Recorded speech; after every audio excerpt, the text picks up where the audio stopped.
Saitama versus Garo, without a doubt, lived up to the expectations and then some. Well beyond expectations.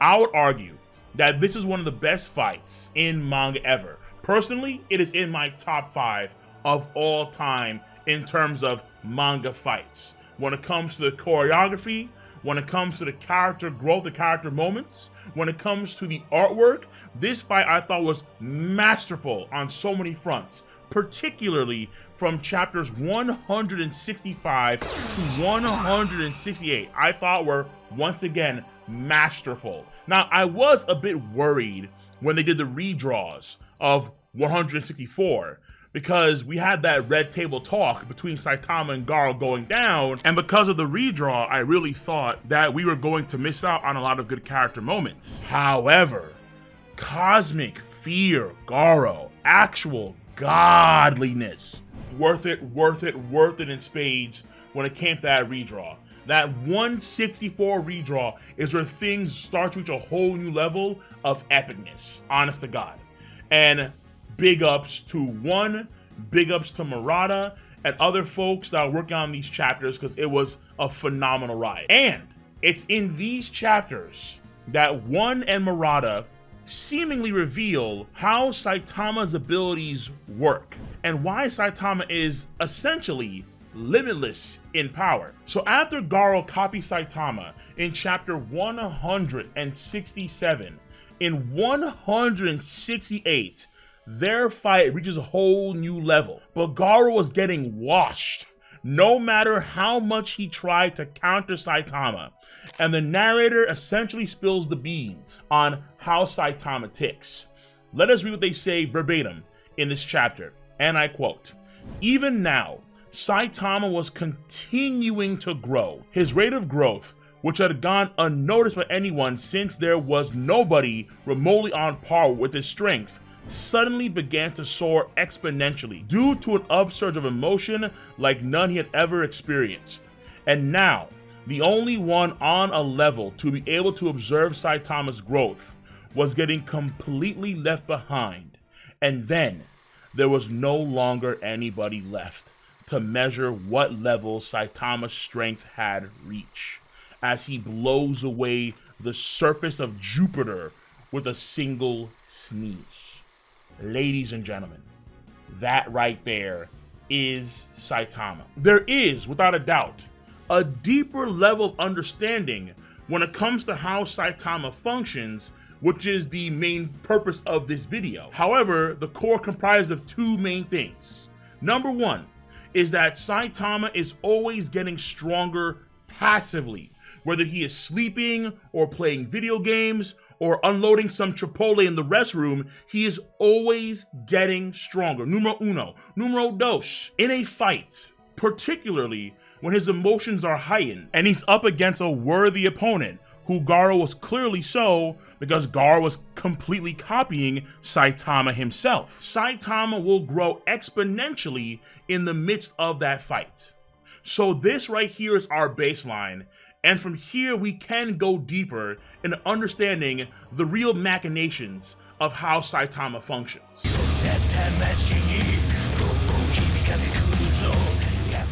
So first things first, even though it's not stated directly by the narrator when it comes to Saitama's exponential growth, we know it's true. We know it's definitely true, and that is the sheer speed of the growth rate itself. Now, what does that mean?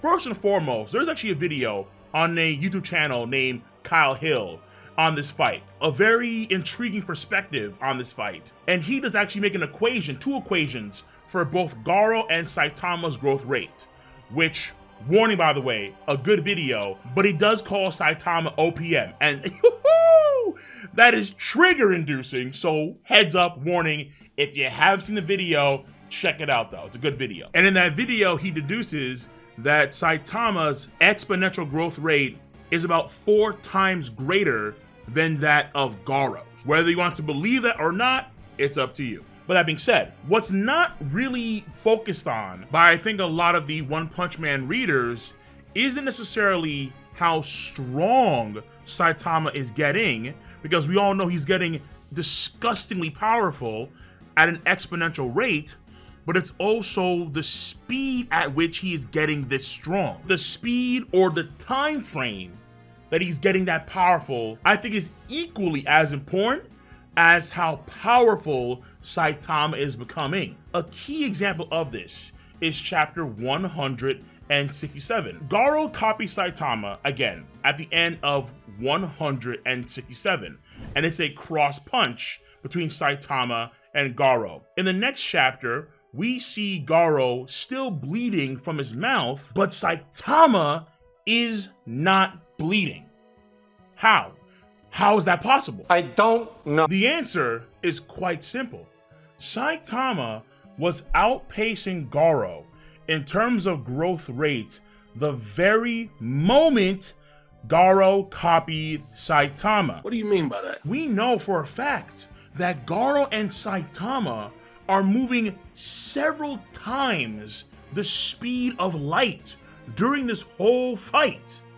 It takes over 33 minutes for the speed of light to travel from Earth to Jupiter, because Jupiter is 367 million miles away. And right after the Sirius series squared, these two guys flew there in a matter of seconds. So these guys are absolutely moving not only faster than light at the very beginning of that fight on Io, but then over the course of that fight, they're only getting stronger and only getting faster. So Saitama is getting exponentially stronger in the midst of a fight, far faster than the speed of light can travel. Saitama's exponential growth rate is literally, you blink and he's orders of magnitude more powerful.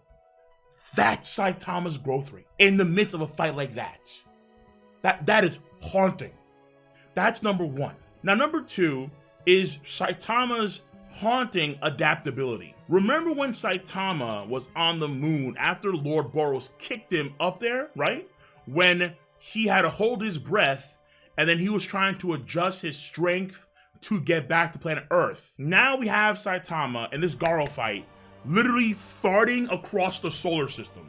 Dude, Saitama is beyond reason. He is farting to get into these hyperspace gates.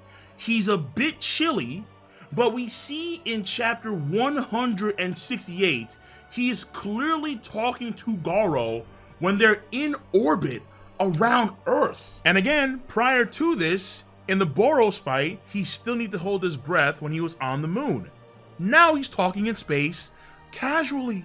With Saitama's growth rate, understand it also comes a degree of very haunting adaptability too. On the moon Io, the atmosphere is full of sulfuric dioxide, a toxic gas.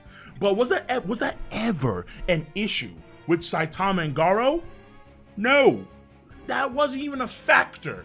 And it's full of toxic gases. Not a big deal. This ability of Saitama to adapt to any environment, essentially, almost just like that nowadays, stems from what we saw in chapter 112, the redrawn chapter called Sacrifice, when Saitama went bathing in a pool of actual magma. It took Saitama a few seconds to adjust his body to the magma, and he was good, he was clean. I mean, quite literally clean. Perfect for exfoliating the skin of the would-be greatest hero of all time.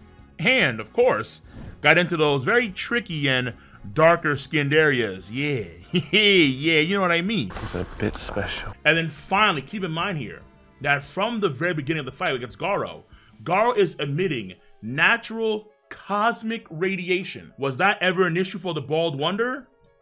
No. No. Saitama can pretty much adapt to any environment that he's in. And during the fight on Io, it appeared to be instantly. And then the third thing for Saitama is that Saitama's being is basically ascending.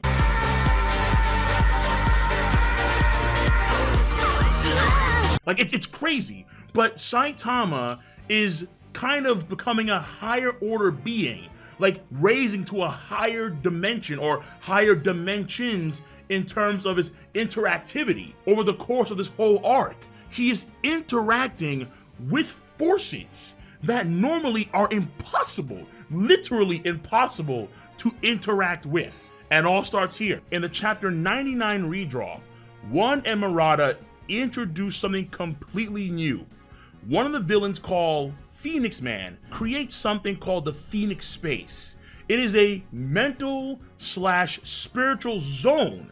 It's a pocket dimension of sorts. And inside this space, there are no real bodies, but mental projections that only some type of costume wearers with a high affinity and admiration for their costume and outfits can communicate within this space. And then lastly, within this space, time flows slower than it does outside. So once again, it is a mental, spiritual dimension that is only accessible to a particular type of individual. Guess what? In the next chapter, Saitama, he breaks in. He breaks in. He breaks in. How? Actually, no one knows. It was wild seeing that for the first time. Whether it was physically, mentally, spiritually, some other weird way. But Saitama not only broke in to the spiritual mental zone, but he could also hear whisperings in this pocket dimension spiritual mental zone thing. And he thought that they were talking about his bald head. That's why he broke in. So Saitama has been doing some wild as hell moves, some very jarring activity. The dude is interacting with materials and forces he has no business. No business. But he's doing it. He's somehow doing it. And in chapter 167, we come full circle. I'm sweating just thinking about it. Saitama is literally able to interact with hyperspace directly. He kicks a hyperspace gate that Garo makes, and then grabs another one and bends it to change Garo's punch trajectory. No. How the hell do you grab hyperspace? Somehow, someway. Somehow, it just works. Fallout 76 style and just as glitchy. It's not, I'm not kidding. Grabbing hyperspace that normally relates to higher dimensions, wormholes, or even parallel worlds. That is an astronomical feat in of itself. And it shows that Saitama's being is somehow elevating to a much higher dimension in terms of what Saitama can operate with. It's insane. Saitama's growth rate is allowing him to literally touch the untouchable and bend the unbendable. Row, fight the power. Row, fight the power. The reason why Saitama can ultimately do this is because he has essentially no limiters. Therefore, there is essentially no cap to how powerful Saitama can become or how fast Saitama can become that powerful. Again, hence, no limiters. In chapter 164, God interacts with the world itself directly, and his feet appear through these thundercloud portals as he steps on the world itself. But no one can see God's feet, including Saitama. And the argument for this is that God is a being on a much higher dimension than the vast majority of the people on planet Earth. Therefore, they cannot perceive God's existence. Just how many people today that believe in the Abrahamic religions believe that God in some capacity is with us day by day, but we cannot perceive God. But then we jump 4 chapters later to 168, while Garo is teaching Saitama the ultimate martial arts skill, the triple T, or as I call it, the time-traveling twerk. In the midst of that, God tells Garo, silence, I'm taking them back, meaning your powers, I'm going to take them back. And we see Garo turning to salt, very biblical. But when God says that, Saitama can clearly hear the words of God. Where before, he couldn't even see God's feet. But now he can hear the word of God, quite literally. So Saitama, at that point in time, may not have been in the same level of dimensional existence as God, but he was getting there and / could get there in a matter of nanoseconds if his mind was dead set on it. That is why Garo said, if anyone can master the power of God without taking God's hand, it is you, meaning Saitama. So given the absurdly quick time frame for this exponential growth, given his monstrous adaptability, and given his ascension to being what it seems to be a higher order entity, what does that all mean? At the end of the day, what it all means is that Saitama can pretty much do what he wants to do. He is the satire, he is the meme, he is the oddity, the bald oddity of anime and manga. Even though Saitama is not as strong now as he was before the Triple T, the time-traveling twerk, because he can get stronger naturally, he might be just as strong as he was back then, given a week, or a month, or 2 months, by just simply playing video games, because he has no limits, therefore there's no cap to how powerful Saitama can become. Furthermore, when Saitama and Garo did the Serious Series squared and generated enough power to blast a hole in the night sky, blasted a hole in the night sky, yo, with stars and potential galaxies blipped out of existence. Understand that Saitama is losing to the same Saitama that was on Io a few seconds later. And that version of Saitama is losing to the Saitama that got his clothes ripped off by Garo later on in the fight. And that Saitama is losing to the Saitama that sneezed off half of Jupiter's surface just like that. That is crazy. And what's even crazier above all of this is that this is not Saitama's full strength. He was right. This is not Saitama's full strength, because he thought the entire thing was holding on to the core of best boy Genos, and simply stated, one hand is all I need to take you down, Garo. One hand. Ooh. Wow. Hopefully this video provided you a better understanding, but before I go, I have to acknowledge that Garo isn't the strongest person in the series outside of Saitama. There is somebody called God, and Garo, despite their phenomenal strength, was simply using a fraction of the power of the great God. That's right. That which is most high, allegedly. But even though God is hinted at least I would say hinted at, to be able to control not only the entire universe, but potentially all universes across all dimensions, like some sort of living tribunal figure, right? Saitama may just smack him around.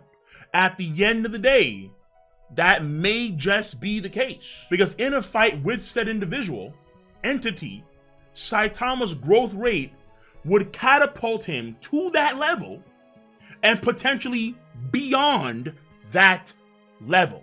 And all it took Saitama was to run 10K every day, of course, and turn off his AC during the summertime.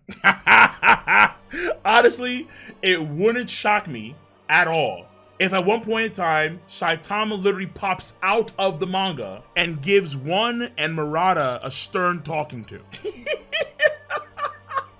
That would not shock me, or not to lie. That actually stunned me. That actually, like, whoa. But it's possible. Yes, it's definitely possible.